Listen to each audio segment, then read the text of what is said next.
Subscribe करें और देखें एक दिल दहला देने वाली हॉरर स्टोरी। बिना घबराए बेल आइकॉन प्रेस करना ना भूलें।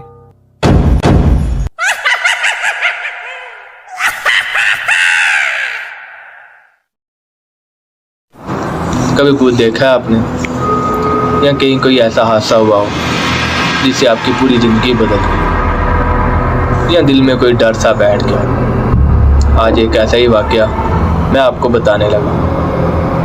रात की 11 बजे मैं अपने छोटे से कमरे में बैठा और ये बात आपके साथ शेयर करता हूँ। कुछ लोग जो है इसे सच मानेंगे और कुछ लोग मेरा मजाक उड़ाएंगे। खैर, हम जैसे मिडिल क्लास लोग एक जॉब के साथ साथ पार्ट टाइम जॉब भी करते हैं। सुबह की जॉब के बाद रात को इन ड्राइव भी चलाते हैं, और इन ड्राइव चलाते चलाते रात के 1 बज चुके थे। जब मैंने टाइम देखा तो मैं घर की तरफ रवाना हो गया। कुछ ही देर में मैं मेन हाईवे पर पहुंच गया। रात बहुत हो गई थी, इसलिए ट्रैफिक भी बहुत कम थी। मुझे अपनी स्पीड पर बिल्कुल कंट्रोल नहीं था। कभी कभार ही मुझे कोई गाड़ी नज़र आती थी, पर मैंने मेन हाईवे छोड़कर कच्चा रास्ता पकड़ लिया था। वो रास्ता और भी सुनसान था और बाइक की हेडलाइट में बस काला रास्ता ही नज़र आ रहा था, बिल्कुल एक काले शाम की तरह। और रात के अंधेरे में वो सन्नाटा बिल्कुल खौफनाक लग रहा था, लेकिन कुछ कर भी तो नहीं सकते थे। अगर पैसे चाहिए तो काम तो करना ही पड़ता है। मैं अपनी धुन में बाइक चला ही रहा था कि कुछ देर में ही मेरा अकेलापन दूर हो ही जाता है। एक बाइक का हॉर्न सुनाई दिया। मैंने उसको रास्ता दे दिया। एक कपल बाइक पर उसी रास्ते से जा रहे थे। खैर, वो हस्बैंड वाइफ थे, लेकिन एक बात मेरे ध्यान में आई कि पीछे बैठी हुई उस औरत का पल्लू बाइक के टायर के बहुत पास था। हवा के झोंके से कभी भी बाइक के पहिए में आ सकता था। और मैंने बाइक की स्पीड बढ़ाई और ओवरटेक करते हुए कहा, बहन जी, आपका पल्लू पहिए में अटक सकता है। ये कहकर मैं उस बाइक से आगे निकल गया। मेरे दिल को एक सुकून सा मिला कि मैंने किसी की मदद की है। नहीं तो आजकल कितने वाकया सुनने को मिले कि एक औरत बाइक पर बैठी है और उसका पल्लू पहिए में अटकने से वो दोनों गिर गए और जख्मी हो गए। मैं भी ये सोच ही रहा था कि वो बाइक वाला मुझे ओवरटेक कर। मैंने देखा कि उसकी बीवी उसके साथ नहीं है। मैंने बाइक की स्पीड बढ़ाई और उससे पूछा, भाई साहब, आपके पीछे बैठी हुई आपकी पत्नी कहाँ गई?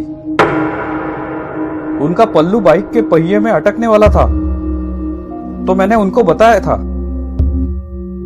उस बाइक वाले ने अपनी बाइक साइड पर लगाई और मैंने भी अपनी बाइक उसके साथ ही लगा दी। फिर मैंने पूछा, क्या हुआ भाई साहब, आपकी बीवी कहाँ है? वो पीछे ही तो बैठी थी ना।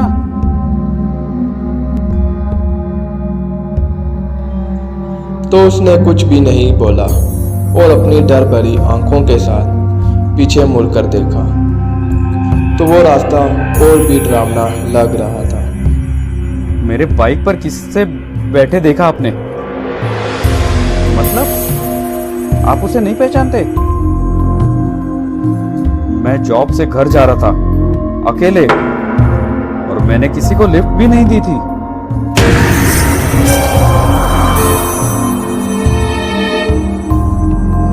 उसकी बातें सुनकर मैं तो डर ही गया था।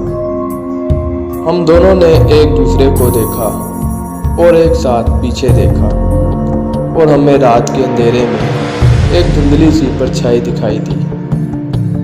वो देखते ही हम दोनों की आंखें फटी की फटी रह गई और हमारा दिल जोरों से धड़कने लगा। फिर एक सामने से आती हुई बाइक ने हॉर्न दिया तो हमने जल्दी से बाइक स्टार्ट किया और घर की तरफ चले गए। पूरी रात डर के मारे मुझे नींद ही नहीं आई। फिर अगले दिन काम में मेरा मन ही नहीं लग रहा था। मैं घड़ी को बार बार देख रहा। ये काम करते करते पता ही नहीं चला अभी ये सोचते सोचते उसी रास्ते चल पड़ा। आज फिर मुझे दिखेगी इतने ही देर में एक बाइक का हॉर्न सुनाई दिया। कि आज मैं नहीं देखूंगा, लेकिन हिम्मत करके मैंने देख ही लिया। कुछ भी नहीं था।